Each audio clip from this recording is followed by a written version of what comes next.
Vamos a orar. Padre, bendice, Señor, nuestras vidas y nuestros corazones, Señor, a través de tu palabra. Señor, que nos traigan consuelo, aliento, Señor, y que nos traigan siempre el entendimiento para hacer tu voluntad. Señor, te pido en el nombre de Jesús que nos ayudes y nos des fuerza para continuar adelante, Padre. Te pido en el nombre de Cristo, Señor, bendiga la vida y el corazón de tus hijos, los que están escuchando aquí, los que escuchan por otros medios y de otras maneras, seas tú glorificado. En el nombre de Jesús, amén y amén. Gloria a Dios. Tomen su asiento, mi hermano. Vamos entonces a continuar con esta serie de parábolas del reino. Y como les comentaba, esta es la parábola número 5. Y aquí habla de un tesoro. ¿Qué es ese tesoro? El campo, como vemos, hermanos, mencionado en dos parábolas anteriores. El campo en el cual la buena semilla es sembrada y el campo que fue sobresembrado con cizaña, como dice en el verso 38. Y en este mismo capítulo, hermano, ¿verdad? Vemos que Cristo nos ha dicho que el campo es el mundo. Pone el verso 38, dice la Escritura que el campo, hermano, es el mundo. ¿El campo qué dice ahí? Es el mundo.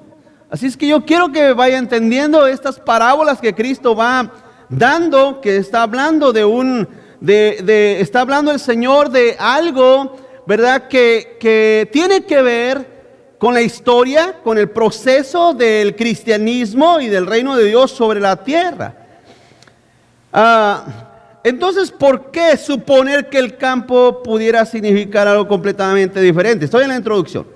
En esta quinta parábola del mismo capítulo, de la misma forma ya hemos tenido un hombre ante nosotros en las primeras dos parábolas, un hombre que sembró buena semilla en el campo. Pone el verso 24 para que los hermanos, yo creo que usted tiene su Biblia abierta y en el verso 24, y el mismo Señor nos ha dicho quién es ese hombre. Dice ahí, el que siembra la buena semilla es ¿quién, hermanos? El Hijo del Hombre, ¿sí? Dice en el verso 37, en esta parábola, el hombre es Jesús. Así es que quiero que entienda esto. Dice la Biblia, vuelvo a leer la parábola, el verso 44, que el reino de los cielos es semejante a un tesoro escondido en un campo, el cual un hombre halla. Y conforme al contexto de todas estas parábolas, ¿quién es ese hombre? Hermanos, a ver, les voy a dar, no se preocupen, les voy a dar 2 horas para que lo piensen. ¿Quién es ese hombre? Cristo. Ahí va otra vez. El verso 44 dice, un tesoro escondido en el campo, el cual un hombre halla. ¿Quién es ese hombre? Jesús. Jesús, no está hablando de 2 ni de 3 hombres, no, es Jesús el hombre. Y el campo donde lo halla, ¿qué es el campo? El mundo. El campo es el mundo. Jesús es ese hombre que encuentra ese tesoro. Así, sencillo, para ir avanzando. Punto número 1. Esta parábola, ¿a quién fue dicha y por qué? ¿A quién fue dicha esta parábola, hermano, y por qué? Quiero que veamos parte del contexto de esta parábola, porque Jesús, ya al contar esta quinta parábola, hermano, el Señor Jesús hace algo que quizás muchos, no sé si lo notan o no lo notan, pero vemos que el Señor Jesús, hermano, le habla esta parábola, ¿verdad?, a sus discípulos. Y yo vamos a ver ahorita. En primer lugar, ¿verdad? Vuelvo a decir, esta parábola, ¿a quién fue dicha y por qué? Ese es el punto número 1. Esta interpretación o la interpretación popular que siempre se ha dicho, hermano, vamos a presentar o ver algunas objeciones por cual muchas veces esta parábola, cuando se interpreta que es el hombre el que encuentra, el ser humano, el creyente o la persona que anda buscando el reino de Dios, porque en realidad entendamos esto, la misma Biblia nos dice, ¿cuántos buscan a Dios?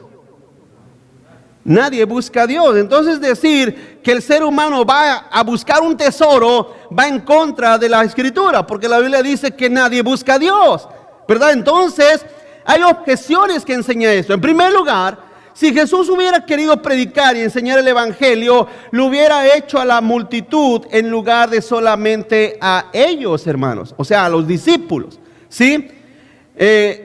en lugar de ello se nos dice que Cristo envió lejos a la multitud, entró en la casa y dijo esta parábola únicamente a sus discípulos. En segundo lugar, en esta parábola el tesoro está escondido en el campo y como hemos visto, el campo es el mundo. ¿En qué sentido posible está Cristo o el Evangelio oculto en el mundo? O sea, si dijéramos que el hombre encuentra ese tesoro y el tesoro es Cristo, pero ¿cómo está Cristo escondido en este mundo? ¿En qué forma? ¿En qué sentido?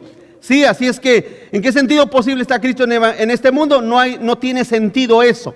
En tercer lugar, cuando el hombre encontró este tesoro, que se supone sería Cristo, ¿lo escondió de nuevo? Si el tesoro representa a Cristo y al Evangelio y el campo al mundo, y si el hombre que está buscando el tesoro es un pecador que lo ha encontrado, entonces nuestra parábola enseña que Dios requiere que el pecador que ha despertado, o sea, que ha nacido de nuevo, después que ha encontrado la paz y ha obtenido la salvación, salga y esconda eso en el mundo una vez más. Pregunto, ¿tendrá eso sentido? Usted encuentra a Cristo, pero después va y lo esconde. ¿Tiene sentido eso, hermano? No tiene sentido. Continúo. Cristo mandó claramente a sus discípulos alumbrar con su luz, como lo hemos dicho en otras ocasiones, para que los hombres puedan ver sus buenas obras y glorifiquen a su Padre que está en los cielos, como dice Mateo 5. En cuarto lugar, en la parábola se nos dice que después que este hombre encontró el tesoro y lo escondió de nuevo, se fue y vendió todo lo que tenía y vino a comprar este campo. ¿Sí? Así es que nosotros no podemos comprar nada, porque no hay nada a la venta. El Evangelio no se vende, ¿o sí? ¿Está a la venta el Evangelio, hermano? Entonces no hay nada que podamos comprar. Quiero que me siga con atención, sígame con atención, pero con entusiasmo, amén, hermanos. ¿Sí? Para que usted prenda el sentido, prenda así como yo prendo así, prenda el sentido. Ok, aquí estoy, en la casa de Dios escuchando. ¿Sí, hermano? Ok, continúa adelante. ¿A quién dijo esto? A los discípulos judíos. Esta parábola, hermano, el Señor Jesús se la refirió a los discípulos. Si usted bien se fija, en el verso 36, ¿está ahí conmigo? Mateo 13. Quiero que abra su Biblia en Mateo 13, porque dice en el verso 36, entonces despedida la gente. ¿Cuál gente? Toda la gente que lo seguía. ¿Me va siguiendo? Despedida la gente, entró Jesús en la casa. Y acercándose a él, sus discípulos le dijeron, explícanos la parábola de la cizaña del campo. Entonces ahí Jesús, del verso 37 al 43, les explica la parábola de la cizaña. Ahí está la explicación del trigo y la cizaña. Pero en el verso 44, fíjese que en el verso 44, Jesús dice, o dice la Biblia, además, en otras palabras, después de que les explicó la parábola del trigo y la cizaña, en ese momento Jesús les explica otra parábola. La pregunta es, ¿a quién se la explicó? A ellos. A ellos solamente. Quiero que note esto. Yo quiero que usted no se pierda en esto. Haga de cuenta que esta es la casa donde está Jesús y sus discípulos. Está Jesús allá afuera con toda una multitud. Está lleno todo el parking lot. Y Jesús le dice a toda esa multitud, ¿saben qué? Vayan en paz, vayan a sus casas, nos vemos otro día. Y entonces Jesús se mete a la casa y aquí adentro están sus 12 discípulos. Y Jesús, los discípulos dicen, explícanos qué significa esa parábola de la cizaña. Y Jesús les da la explicación. ¿Me va siguiendo? Y después ahí mismo Jesús les cuenta otra parábola. ¿Cuál? Esta del tesoro escondido. La pregunta es, si esto significara el Evangelio, ¿por qué Jesús no lo dijo a la multitud? ¿Sabe por qué no lo dijo a la multitud? Porque esa parábola era solamente para los judíos, solamente para ellos. Y ahí está el punto central del por qué entendemos esta parábola. Ahora vemos, hermano, después de entender eso, quiero que comprendamos y vamos a ir desenvolviendo qué significa ese tesoro. Continúa adelante. Jesús enseña la diferencia entre Israel y la iglesia.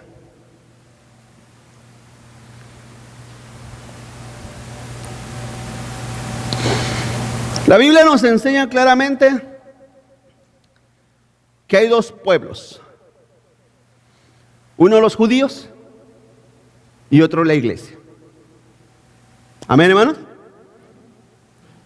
Y que ambos son hermosos a los ojos de Cristo, a los ojos de Dios. Dos grupos distintos, elegidos. Uno es el tesoro escondido en el campo, que simboliza literalmente la nación de Israel, y la otra la perla, porque la semana que viene, Dios mediante, vamos a hablar acerca de la parábola de la perla, que simboliza al cuerpo, verá que tiene un llamado, un destino, una ciudadanía, una herencia celestial, que significa la iglesia. El orden de estas dos parábolas, esta que viene, esta que estamos hablando ahorita, y la que viene la próxima semana, si Dios lo permite, es para el judío primeramente y también al griego. En otras palabras, primeramente a los judíos y después a los gentiles. Primero al tesoro escondido y después a la perla preciosa. Primero quiero hablarle a mi gente, a mi pueblo. ¿Se recuerda? Juan capítulo 1 dice que a los suyos vino. ¿Quiénes son los suyos? Los judíos, Israel. Ellos son los suyos. Los suyos no le recibieron, mas a todos ya incluye a los gentiles. Todos los que creyeron en Él les dio el poder de ser hechos, ¿qué? Hijos de Dios. Así es que es primeramente al judío y después al griego. Vamos adelante. Jesús enseñó esta parábola o estas parábolas en un orden, hermano. En este capítulo 13 hay 7 parábolas. 7. El sembrador, el trigo y la cizaña. ¿Cuál era la otra vez? Recuerden las hermanos. Bueno, deja aquí las miro. La semilla de mostaza y la levadura, que fue la que vimos la semana pasada. Y después está, ahí van 4. Después está el tesoro, la perla y la última de la red. Hay 7 parábolas. Y estas tienen un orden, hermano. Estas tienen un orden. Jesús las dividió en 2 grupos. Primeras 4 para toda la multitud. Las primeras 4, desde la parábola del sembrador hasta la parábola de la levadura, Jesús le enseñó afuera de la casa. Quiero que tenga esto en mente. Aquí estamos adentro de la casa, Jesús y sus discípulos, y las otras allá afuera a la multitud. Jesús las primeras 4 se las enseñó a la multitud. Las últimas terceras las enseña aquí en privado a sus discípulos, a los judíos. Porque Jesús, el interés era que Jesús entendieran que esos discípulos, que a final de cuentas esos discípulos no eran cualquier cosa, eran los 12 ¿qué? Apóstoles, y esos 12 apóstoles tenían que llevar el evangelio a todo lugar. Así es que era importante Jesús que eso lo platicara, lo enseñara en secreto, hermano. Así es que Dios, hermano, ha determinado en este pasaje, en este capítulo, esa diferencia de estas parábolas. Continúa adelante.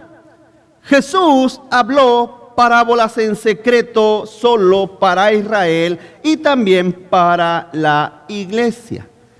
¿Sí? Ya lo dije, las 3 últimas pronunciadas, las últimas 3 parábolas, hermano, dentro de la casa, el Señor Jesús se las explicó y se las dijo solamente a sus discípulos. Ahora, vamos a ver, ¿por qué estamos tan seguros que Israel es el tesoro?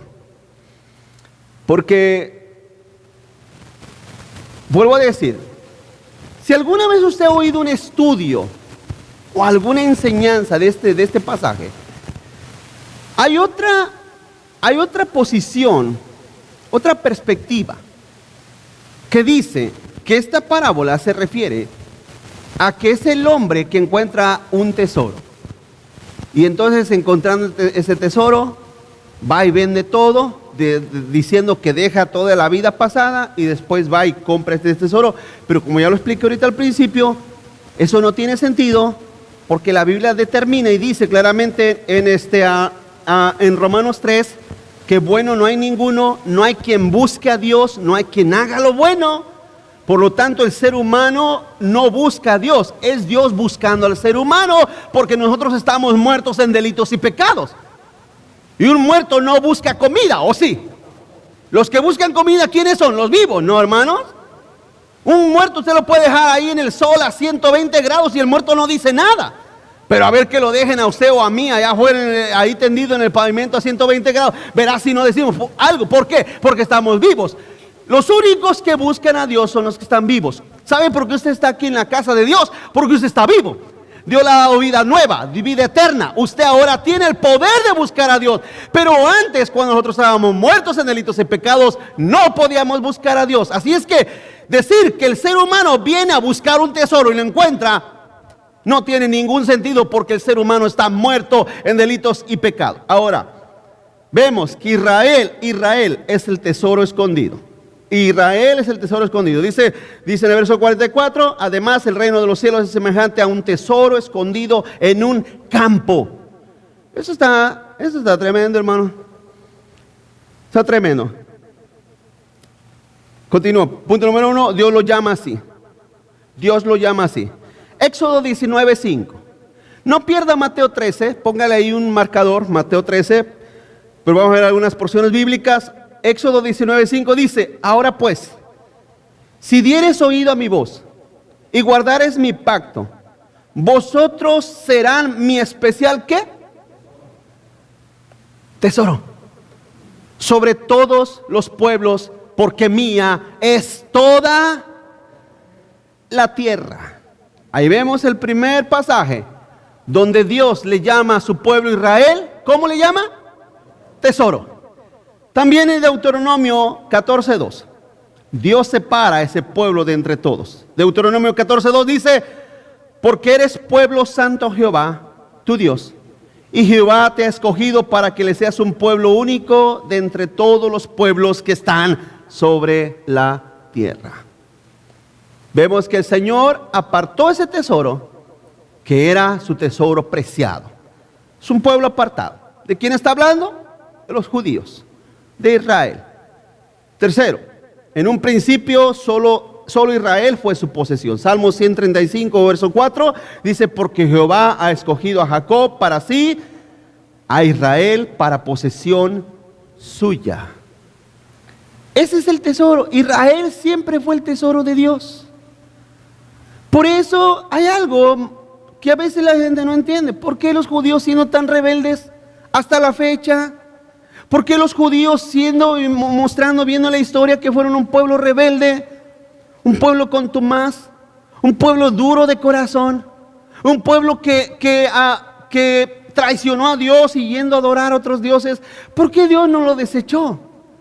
Ahorita vamos a ver eso. Pero ¿por qué Dios no se deshizo de él?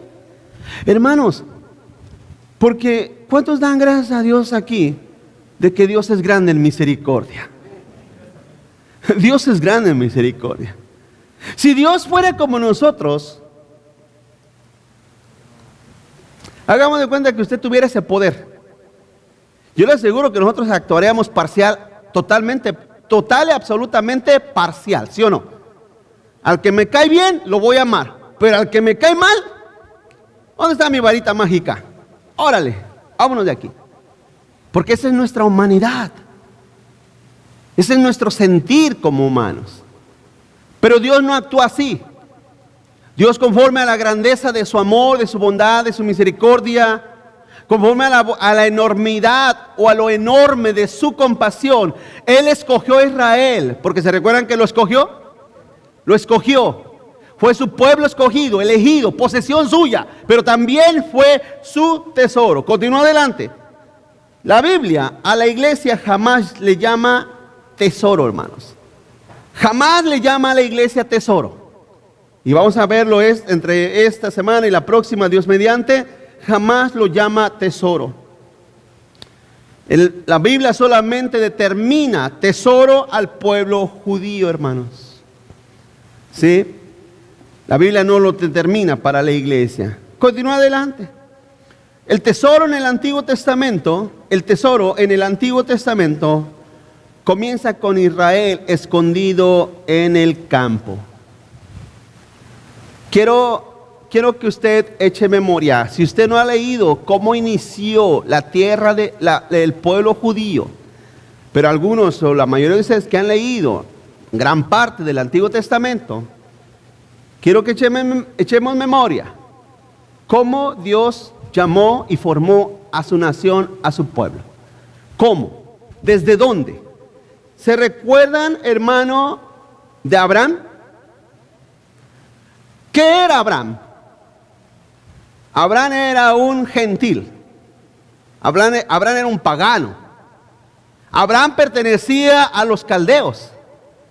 Y desde Ur de los caldeos, Dios le dice a Abraham: deja tu tierra o tu casa y tu parentela. Y ven. Y haré de ti, ¿qué? Una nación grande. Tan grande como las estrellas del cielo, tan numerosa como la arena del mar. Pregunto, ¿fue eso lo que le dijo Dios a Abraham? ¿De dónde lo sacó?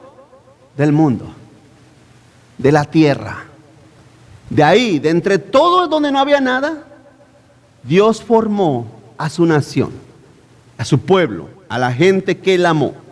¿De dónde fue sacado Jacob? Según Génesis 25, Jacob, hermano, fue sacado de Padán Aram. También era una tierra de impíos. De allá, cuando Jacob andaba, hermano, huyendo de su hermano, de allá lo volvió a traer, porque la promesa no era a Esaú. ¿A quién era? A Jacob. ¿Se recuerda? En Romanos capítulo 9 dice claramente: a Jacob amé y a Esaú aborrecí. ¿Por qué Dios aborreció a Esaú? Bueno, dice la Biblia que eso sucedió antes de que ellos nacieran, antes de que hicieran bien o mal. Dios ya había determinado la elección de cada uno de ellos. Pero dice la Biblia claramente que Esaú, hermano, cambió su primogenitura, que era el despreciar a Dios, por un plato de sopa. Así de sencillo. Pero la promesa era a Jacob. Y Jacob también fue traído para que siguiera y continuara ese pueblo escogido de Dios. ¿De dónde lo sacó? ¿De dónde escogió Dios toda esa nación? De la tierra. Ese tesoro lo formó en la tierra, en medio de la tierra. Continúa adelante. Un tesoro escondido en el desierto. Un tesoro escondido en el desierto. Vamos a Isaías, capítulo 51, verso 1 y 2. Oídme, los que siguen la justicia y los que buscan a Jehová. Mirad la piedra de donde fuisteis cortados y al hueco de la cantera de donde fuisteis arrancados. Miren a Abraham, vuestro padre, y a Sara, que les dio a luz, o los dio a luz. Porque cuando no eran más que uno solo, lo llamé y lo bendije y lo multipliqué. El mundo es, el campo es el mundo. Israel es el tesoro. Qué tremendo, hermano. El mundo donde, fíjense que la Biblia en este pasaje, al mundo lo llama una cantera. Lo llama un pedazo de piedra. Fíjense lo que dice en el verso 1. Mirad la piedra de donde fuisteis cortados y al hueco de la cantera donde fuisteis arrancados. Quiero que note esto. De ese pueblo judío, haya sido como haya sido, hermanos, Dios lo arranca de un pedazo de muro. Si alguna vez usted ha visto esas pedazos de montaña donde usted mira una pared, absolutamente todo es piedra. Se ven impresionantes paredes de piedra. Y llega una persona y agarra un pico, pica la piedra y sale. De ahí, de ese lugar, sale un pedazo de piedra. Con un pedazo de piedra, pregunto, hermano, ¿no se pueden hacer muchas cosas? Hasta un molcajete se puede hacer de una piedra, ¿no? Pero ¿qué tal si hay una gema en ese lugar? Es arrancada, sacada. Así Dios miró a su pueblo, lo arrancó de esa cantera. Dice Daniel, Deuteronomio 32:10.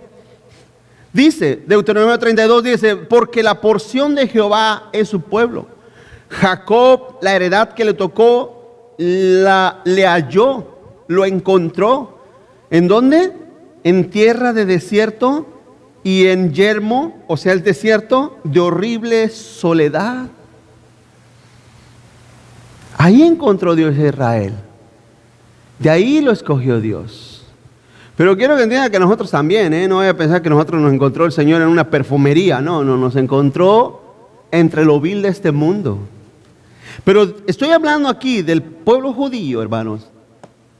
Como ellos, el Señor, hablando con sus discípulos, les dicen: ¿saben qué? Ustedes son ese tesoro. Ustedes son ese tesoro que yo, el hombre, porque se recuerda uno de los títulos de Cristo, se le llama el Hijo del Hombre. Yo vine a buscar. Ustedes son ese tesoro. Ustedes son ese tesoro que el Padre amó, que el Padre encontró allá en un desierto, entre medio de esas piedras. Ahí los encontró mi Padre Celestial. De ahí los tomó.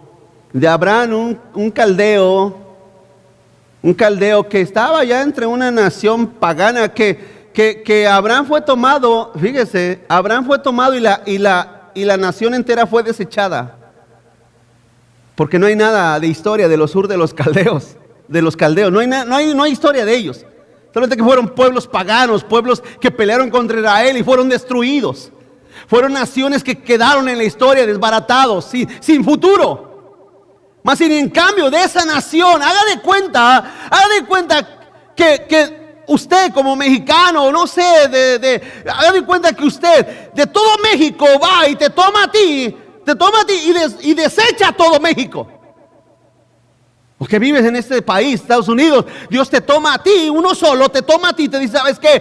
Toma tu parentela o lo que tengas, tómalo y ven y sígueme, vámonos. Y Dios te lleva a Sudamérica y desecha a todo Estados Unidos, toda la nación angla, que no la necesito. De esa manera Dios tomó a ese pueblo judío. Y a ese pueblo, a esa nación que Dios formó de Abraham y de Sara, porque ahí lo dice, miren a sus padres, a Abraham y a Sara, mírenlos a ellos, que nos dieron a luz. A ellos vino a buscar Jesús. A ellos vino, se acercó. Vengo a buscarlos porque mi Padre me envió a buscarlos. Ustedes son el tesoro de mi Padre. Y yo vengo por ustedes. Qué tremendo. Punto número 2. Jesús, el hombre que compra ese tesoro. Y yo quiero que ponga atención en las palabras que le estoy diciendo, que le acabo de decir ahorita, que Dios te toma a ti y desecha a toda una nación. ¿Sí? ¿Sí captaron eso, hermanos? ¿Me va siguiendo? ¿Cuántos salieron con Abraham? Nada más él y su esposa y su sobrino Lot. Era su parentela, todavía no tenían hijos. ¿Sí me va siguiendo? ¿Y qué pasó con los caldeos?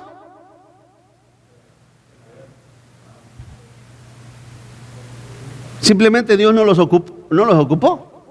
Quiero que ponga atención en esas palabras porque le tengo que enseñar algo. Tengo que enseñar algo acerca de eso, pero yo quiero que note en esas palabras que le estoy dando. Punto número 2. Jesús, el hombre que compra este tesoro. Continúa adelante. Cristo es el hombre que halla este tesoro. Vuelvo a leer, dice, además el reino de los cielos, verso 44 de Mateo 13, el reino de los cielos es semejante a un tesoro escondido en un campo, el cual un hombre halla. El hombre aquí es Cristo mismo, ¿sí? Así como el hombre es Cristo en el versículo 24, mire el verso 24 de ahí de Mateo 13, en el verso 24 dice, le refiere una parábola diciendo, el reino de los cielos es semejante a un hombre que sembró buena semilla en el campo. A un hombre que sembró buena semilla en el campo. Ese hombre bueno sembró buena semilla. Ese hombre es Jesús que siembra su evangelio en el mundo. Ese es el buen hombre. Sigo. Y en la parábola que sigue, en el verso 45. Dice, también el reino de los cielos es semejante a un mercader que busca buenas perlas. Ese mercader y ese buen hombre es Jesús. El descubrimiento del tesoro por Cristo se refiere a los días de su ministerio terrenal. Como ya leímos en Juan 1:11, a ver, ponlo, Juan 1:11, por favor, hermano. A ver, déjenlo. Dice, a lo suyo vino, ¿qué dice? Y los suyos no le recibieron. A lo suyo, ¿qué fue lo suyo? Su tesoro. O sea, está hablando, el Hijo del Hombre vino a lo suyo. ¿Qué era lo suyo? Su tesoro. Porque se recuerdan que el tesoro pertenece a Dios. Sí, hermano, quiero que note esto. Cuando Dios le dijo a Abraham, haré de ti una nación grande, grande, grande, grande. Dios le dio una promesa sellada con un pacto eterno. ¿Sabe lo que significa un pacto eterno de parte de Dios? Que ese pacto jamás desaparece, jamás se anula, jamás se disuelve, jamás se rompe. No hay nada que lo pueda quebrantar. Dios hace un pacto con su pueblo, con los judíos, con Abraham y de ahí con toda su descendencia. Y ese pacto sigue, persiste y es eterno. Entonces, ese tesoro de esos judíos rebeldes, contumaces, adúlteros espirituales, porque encontraban un Dios pagano e iban y lo adoraban. Les enseñaron a construir ídolos debajo de los árboles frondosos y Israel iba y lo hacía. Los enseñaron a ofrecer sus dioses al dios Moloc, un dios que ponían fuego en medio y ellos aventaban sus higos e Israel también lo hacía. Israel adulteró muchas veces contra Dios. Era un pueblo rebelde, un pueblo contumaz, un pueblo duro de su corazón. Tan duro, tan duro, tan duro, que cuando se presentó el Hijo de Dios, no lo recibieron. ¿Quién eres tú? Tú no eres más que un hijo de un carpintero, sin educación, sin estirpe. Tú no eres ni de sangre azul, tú no eres nadie. No lo recibieron. A lo suyo vino, pero los suyos no lo recibieron. Eso es el pacto eterno de Dios. Porque déjeme decir una cosa. Se recuerda que Jesús mismo dijo, cuando tú llegues a una aldea y no te reciben, dice la Biblia, date la vuelta, sacúdete las sandalias y vete. ¿No dijo eso el Señor, hermano? La pregunta es, cuando llegó a los judíos, ¿por qué cuando le hicieron eso? ¿Por qué Él no les hizo eso a los judíos? ¿No me reciben? Pues entonces los voy a dejar. ¿Por qué no hizo eso el Señor? Él dio un consejo, pero Él no lo hizo. ¿Sabe por qué? Porque ese es el corazón de Dios. Esa es la mentalidad de Dios. Que Dios hizo un pacto con su pueblo, con su tesoro, y ese pacto está por encima de la rebeldía, de la contumacia y de lo grosero y lo duro y, hermano, la rebeldía de su pueblo judío. Eso es amor. Eso es amor. Esto no significa que eran suyos espiritualmente, porque leemos, dice que los suyos no le recibieron. Como él mismo lo dijo, le dijo a la mujer cananea en Mateo 15:24, fíjense lo que dice Mateo 15:24, no soy enviado sino a las ovejas perdidas de la casa de Israel. Vea eso, hermano, a las ovejas perdidas de la casa de Israel. ¿Usted nota que Dios siempre trata con ovejas? Hermanos, ¿se fija que Dios siempre trata con ovejas? ¿Usted alguna vez ha visto, vengo a pastorear a mis cabras?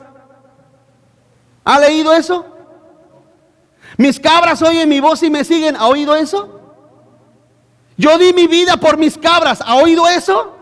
Dios siempre trata con ovejas. Siempre serán ovejas. Dios mira a sus hijos como ovejas. Y entre toda esa casa de Israel había ovejas perdidas. No todo el pueblo, no toda la nación judía, sino ovejas perdidas entre ellos. El ministerio de Cristo, hermano, fue limitado a ese tesoro que fue encontrado. Y cuando Cristo vino, ese tesoro fue, hermano, rescatado por el Señor. Continúa adelante. Continúa adelante. Jesús escondió a Israel al desecharlo. Vuelvo a leer el verso 44. Antes que se me quede dormido, el verso 44 dice, además, el reino de los cielos es semejante a un tesoro escondido en el campo, el cual un hombre halla. Pregunto, ¿vino Jesús a buscar ese tesoro? A ver, hermanos, ¿vino Jesús a buscar ese tesoro? Pregunto, ¿lo halló? Sí lo halló. Ahí estaba Israel. Y dice, el cual lo halla y lo esconde de nuevo. Si nosotros somos ese hombre que venimos a buscar ese tesoro y después lo escondemos, no tiene ningún sentido. Porque desde el momento que yo encontré a Cristo, o que Cristo, mejor dicho, me encontró a mí, He dedicado la mayor parte de mi vida a presentar a Cristo como el Señor y Salvador a toda persona. No lo he escondido. Hay gente que sí lo esconde, ¿verdad? Después de 20 años te enteras que son cristianos, ¿sí o no, hermano? ¿Verdad? Después de 10 años, ¿tú también eres hermano? Sí, yo también soy cristiano. Esos no son cristianos, no son nacidos de nuevo. Cuando usted encuentra a Cristo y Cristo lo encuentra a usted, lo primero que hace es decirle a todo mundo, ¿sí o no? Que usted ha nacido de Cristo, ¿sí o no, hermanos? Para nosotros no tiene sentido encontrar el tesoro y después esconderlo, no tiene sentido. Pero para Cristo sí. Cristo el hombre viene y encuentra un tesoro escondido en el campo, o en ese campo, lo halla y después lo esconde de nuevo. Quiero que veamos esto, hermano. ¿Cómo es la condición actual de los judíos ahorita? Dios los ha desechado. Y cuando me refiero a desechado, me refiero a que Dios los tiene bajo un castigo, hermanos, bajo la dureza del corazón. ¿Usted ha leído alguna vez Romanos capítulo 11? No lo lea aquí, no se ponga a leerlo aquí, porque a veces pronuncio porciones bíblicas y la gente se pone a leer, se pone a leer toda la Biblia aquí. No, léala en su casa, mi hermano. Lea Romanos capítulo 11 y usted va a entender que Dios al pueblo judío lo endurece, porque es el pueblo judío es el olivo natural, y Dios lo endurece para que en ese endurecimiento Dios injerte una rama del olivo silvestre. ¿Y sabe cuál es el olivo silvestre? Ustedes que se están durmiendo aquí, hermano. Ustedes son ese olivo silvestre. Dios endurece a ese pueblo, a ese olivo natural que es los judíos, para que nosotros seamos injertados. Pero por lo pronto Dios está desechado. Dios ha escondido a pueblo judío. Ay. Dios lo ha ocultado, Dios lo ha quitado de la historia de la tierra. Mire que los judíos fueron dispersados. Fueron dispersados por toda la tierra. ¿Se fija que ahorita hay judíos en todas las naciones, hermanos? En todas las naciones hay judíos. Hay judíos mexicanos, hay judíos salvadoreños, judíos de Guatemala, judíos venezolanos, judíos japoneses, judíos alemanes, judíos rusos. ¿Sabe por qué? Porque Dios los esparció. Los desechó. ¿Por qué razón? Por nosotros los judíos, los gentiles. Por nosotros los gentiles. Por eso Dios hizo eso. Dios escondió al tesoro otra vez en la tierra. Lo volvió a dispersar. Hasta después de la Segunda Guerra Mundial, en el año 1945, los judíos presentando la denuncia o la apelación ante las Naciones Unidas en la ONU aquí en Nueva York, hermano, otra vez se les devolvió su espacio, su tierra, y ahora empezaron a regresar y volvieron a establecer a la nación judía como un pueblo, una nación reconocida por todas las naciones. Pero antes de eso, hermano, los judíos no existían, estaban escondidos. Dios los había desechado por su rebeldía, por su contumacia contra Dios, y porque Dios tenía un plan con otro pueblo, con esos gentiles. Continúa adelante, hermano. Israel fue endurecido. ¿Sí? Israel fue endurecido. Esa es la palabra más adecuada, endurecido. No tanto desechados, fueron endurecidos. Primero tenemos el tesoro escondido en el campo. Esa era la condición de Israel al comienzo de su historia nacional en tiempos del Antiguo Testamento. Estaba Israel en ese tesoro estaba en este mundo. En segundo lugar tenemos al hombre viniendo al tesoro, que fue el ministerio terrenal de Cristo. Él vino a buscar ese tesoro. Y en tercer lugar tenemos el tesoro escondido una vez más. Esto fue el rechazo de Cristo a Israel. A los suyos vino y los suyos no le recibieron. Entonces, ¿qué hizo Jesús con el pueblo judío? ¿Qué hizo con los judíos? Los endureció. Los endureció al grado que no podían conocer ni entender el ministerio de Cristo Jesús. Continúa adelante. Jesús compró al mundo. eso está también algo tremendo. Jesús compró al mundo, pero no redimió a todo mundo, hermanos. Continúo leyendo, o vuelvo a leer una vez más, 13, el verso 44. Dice, el cual un hombre halla y lo esconde de nuevo, y gozoso por ello va, y vende todo lo que tiene, y compra aquel campo. ¿Cómo es esto posible? Usted sabe, hermano, Pablo lo dice, que Cristo se hizo pobre para que nosotros fuésemos ricos. Ahora, algunos que tienen la mente retorcida y el corazón más duro que el mármol, dicen que Jesús se hizo pobre para que nosotros fuésemos ricos financieramente, lo cual es una herejía. En primer lugar, porque en el cielo no se manejan dólares. ¿Cuántos dicen amén, hermanos? Porque ellos se imaginan a Jesús se hizo pobre. Quiere decir que él dejó sus Rolls Royce y sus aviones privados y dejó a un lado todas sus riquezas para hacerse pobre. Porque esas personas, como les he dicho, estos ávaros, abren la Biblia y en el lugar donde lo abren, miran dinero, hermanos. Porque para ellos su Dios es el dinero. Pero cuando la Biblia dice que Jesús se hizo pobre, no se refiere a pobreza financiera, se refiere al despojo de su gloria. Y dice la Biblia que vino y se hizo como uno de nosotros. Como uno de nosotros. Hermanos, ¿usted sabe que nosotros no tenemos ninguna gloria? Lo único que resplandece en nosotros es Cristo Jesús. ¿Cuántos están aquí, hermanos? Cristo en ti es el único resplandor de la gloria de Dios. Si Cristo no estuviera en ti, somos más que un pedazo, no somos más que un pedazo de carbón, sin brillo, sin luz y sin nada, mi amado hermano. Ok, pero vemos, hermano, que Jesús viene, encuentra el tesoro. Entonces, dice la Biblia aquí, estoy leyendo el verso 44, entonces dice la Biblia que vende todo lo que tiene, en otra palabra, deja su riqueza de gloria en el cielo y viene y compra este mundo. Pero como le decía al principio, comprar el mundo no significa que compró o redimió a todo el mundo. Una cosa es comprar, otra cosa es redimir. A ver, ahorita vamos a ver un pasaje, pero esto es así, y ahorita le explico. Por ejemplo, la policía va correteando a un delincuente. ¿Usted ha visto que aquí la policía sí te persigue? ¿Cuántos dicen amén? En México no, ni en nuestros países, no, allá no te persiguen, allá nacen al cuento, pero aquí sí te persiguen.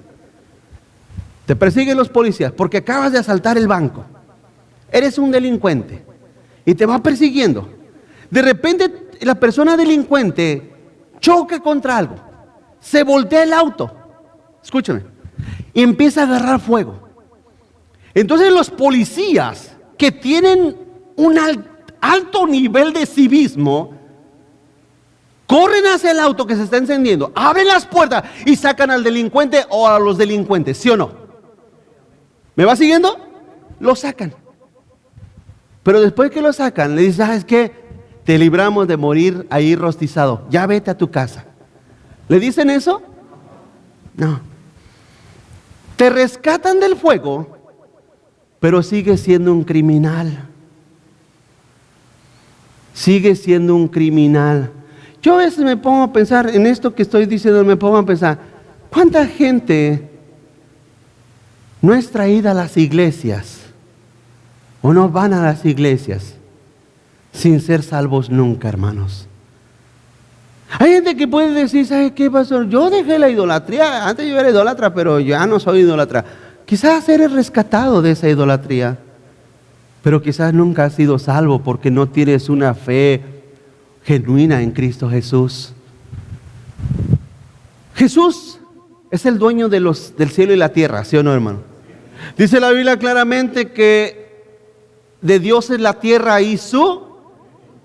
Entonces el Señor Jesús compra la tierra, compra ese campo. Póngame atención en esto, póngame atención en esto. Jesús tiene el poder de comprar el campo, pero no es el campo lo que le importa. ¿Qué le importa a Jesús? El tesoro. no el mundo, el tesoro. ¿Me estoy explicando? Jesús dejó todo para comprar el campo, pero no porque el campo le importara, sino porque en ese campo había ¿qué? Un tesoro. Un tesoro. En otras palabras, compró todo, pero nada más por redimir, por adquirir ese tesoro. No es lo mismo rescatar, continúa adelante, no es lo mismo rescatar que redimir. Porque mire, hay gente que, hay unos pocos que sí leen la Biblia, entonces cuando leen la Biblia a veces hay cosas que no las entienden. Vamos a 2 de Pedro capítulo 2, verso 1. Dice, 2 de Pedro 2:1 dice, pero hubo también falsos profetas entre el pueblo, como habrá entre vosotros falsos maestros, que introducirán encubiertamente herejías destructoras, y aún negarán al Señor, que ¿qué, hermanos? A ver, fuerte, 2 de Pedro 2:1, dice, negarán al Señor, que los ¿qué? Entonces algunos dicen, ¿ya ves? Dios sí salvó a esos falsos maestros, falsos profetas. Dice, atrayendo sobre sí mismos destrucción repentina. Hermanos, ¿cuántos aquí saben que Dios usó a Balaam? Hermanos, ¿Dios usó a Balaam? Pregunto, ¿usted sabe que Dios usó a Judas? ¿Se recuerdan cuando fueron enviados a predicar de dos en dos e hicieron milagros? ¿Usted cree que Judas no iba entre ellos? Dios usó a Judas, Dios usó a Balaam, pero no los redimió. No los salvó. Porque en realidad Dios hace lo que quiere en el cielo y en la tierra. Y entonces hay gente que lee en este pasaje y dice, no, pero ¿cómo? Entonces estos falsos maestros perdieron su salvación. No. Porque estos criminales, porque los falsos maestros no se les puede llamar de otra manera más que criminales, son rescatados del fuego temporal. Pero después de eso, son tratados como lo que son. ¿Cómo qué? Como falsos maestros. Entonces no se confunda. Hay gente que dice, no, si lo rescató quiere decir que lo salvó. No. Mira, hermanos. No quiero nombrar nombres aquí de falsos maestros porque yo sé que algunos de ustedes son un poco susceptibles. Van a decir, ay pastor, ya le dio una pedrada a mi becerrito de oro. Para no ofenderlos, quiero que entienda esto.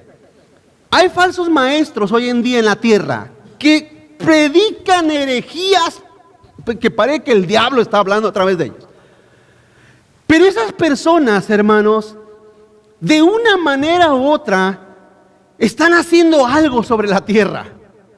Para bien o para mal, yo no lo sé porque no soy Dios, pero están haciendo algo sobre la tierra. Y la gente dice, mire pastor, fulano de tal, mire qué iglesia tiene 10,000 personas cada domingo. Pero sus enseñanzas son heréticas. Es que Dios puede rescatar a ese miserable de su vida pasada, rescatarlo, convertirlo en un maestro de quinta, enseñar 47 herejías, y aún así puede haber personas que pueden venir a los pies de Cristo, que después lógicamente cuando el Señor los guía, porque dice la Biblia que el Espíritu de Dios nos guiará a toda ¿qué? Entonces el Espíritu Santo cuando ha venido a tu vida no te va a dejar en la mentira ni el engaño.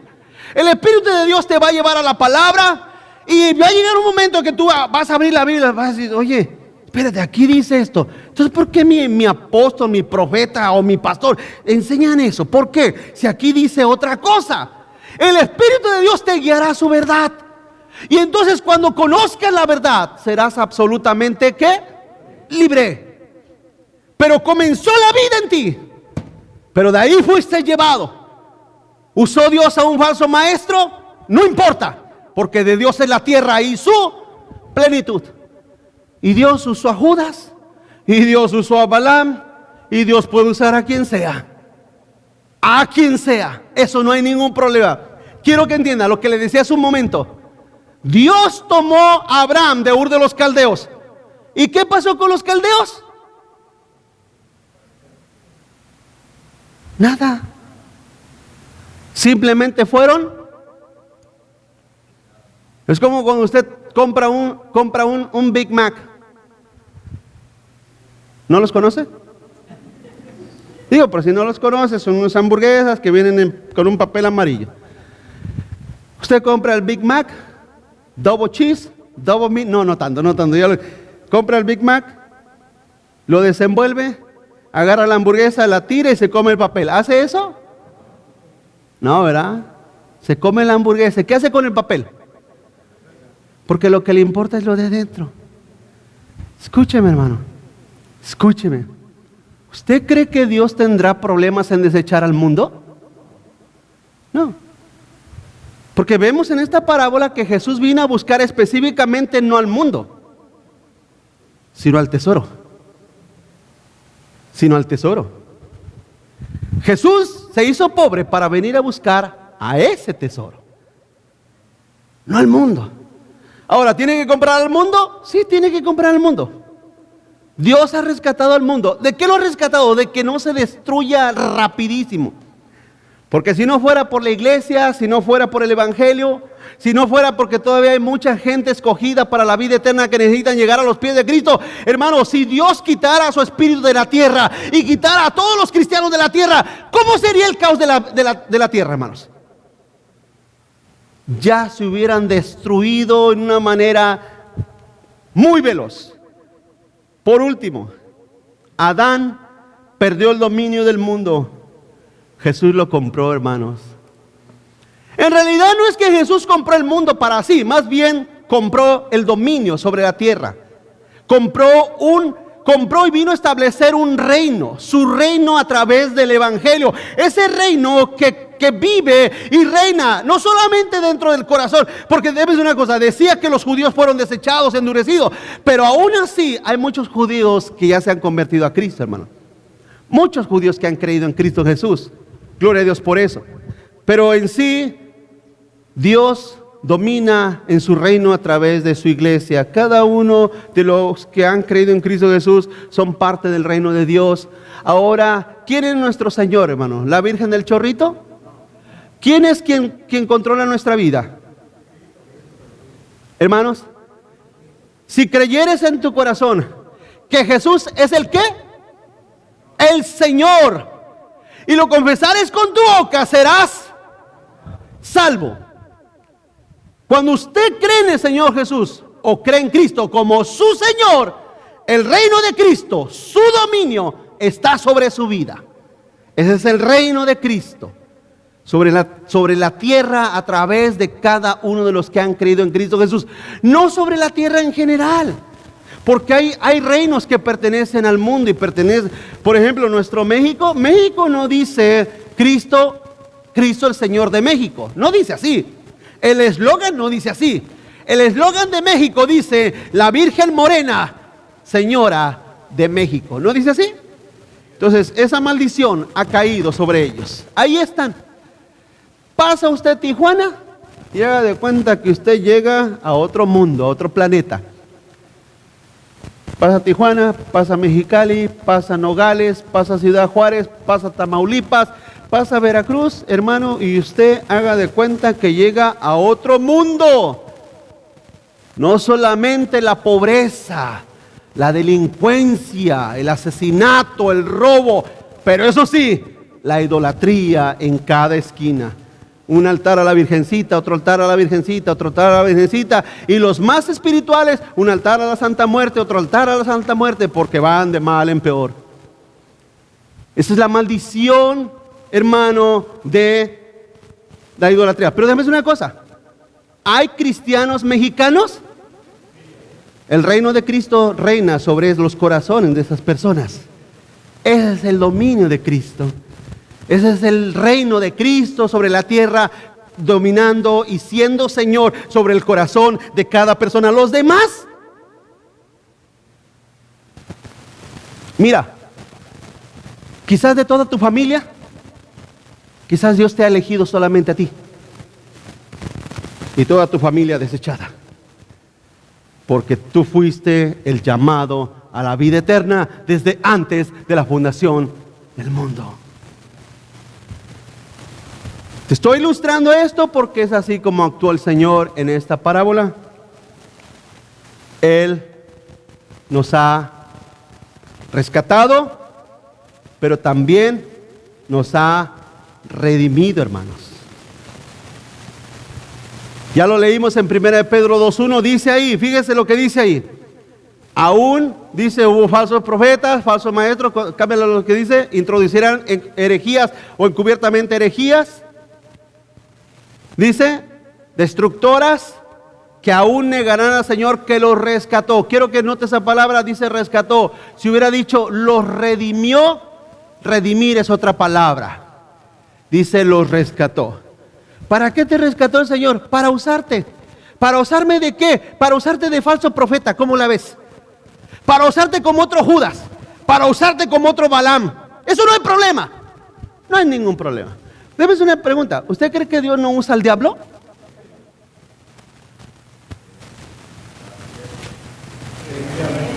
¿No usa Dios al diablo?